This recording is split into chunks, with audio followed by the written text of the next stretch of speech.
உலகத்திலேயே இருக்கும் ஒரே நவபாஷான சிலை பழனி மலை முருகன் சிலை என்றுதானே அனைவருக்கும் தெரியும். ஆனால் உலகிலேயே 2வது நவபாஷான சிலை ஒன்று நம் தமிழ்நாட்டில் உள்ளது. அதுவும் பழனி நவபாஷான சிலையை செய்த போகர் சித்தரால் செய்யப்பட்டது. போகர் செய்த அந்த 2வது நவபாஷான சிலை கொடைக்கானலில் இருந்து ஒரு 20 கிலோமீட்டர் தொலைவில் உள்ள பூம்பாறை என்ற கிராமத்தில் குழந்தை வேலப்பர் கோவிலில் உள்ளது. இந்த கோவிலுக்கு நாம் நினைத்தால் போக முடியாது. முருகன் நினைக்க வேண்டும்.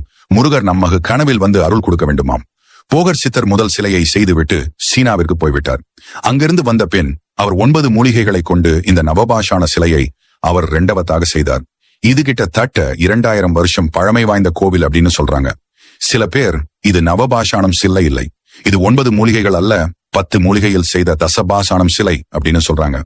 சித்தர் இந்த சிலையை செய்த பின் அவர் எதிர்பார்த்ததை விட அதனுடைய சுட்டுத்தன்மை மிக கடுமையாக இருந்தது. இவ்வளவு சுட்டுத்தன்மையை கொண்ட சிலையை பொது இடத்தில் வைத்தால் ஏதேனும் நடந்துவிடும் என்று எண்ணி 15-20 டிகிரி வெப்பம் இருக்கும் கொடைக்கானலில் உள்ள பூம்பாறை கிராமத்தில் வைத்து பிரதிஷ்டை செய்ய முடிவு செய்தார். இந்த சிலையில் அபிஷேகம் செய்யப்பட்ட பொருள்கள் பல நோய்களை தீர்க்கும் மருந்தாக உள்ளது. அது மட்டுமல்ல, இங்கே ஒரு முறை சென்று வந்தாலே குழந்தை வரம் கிடைத்துவிடும்.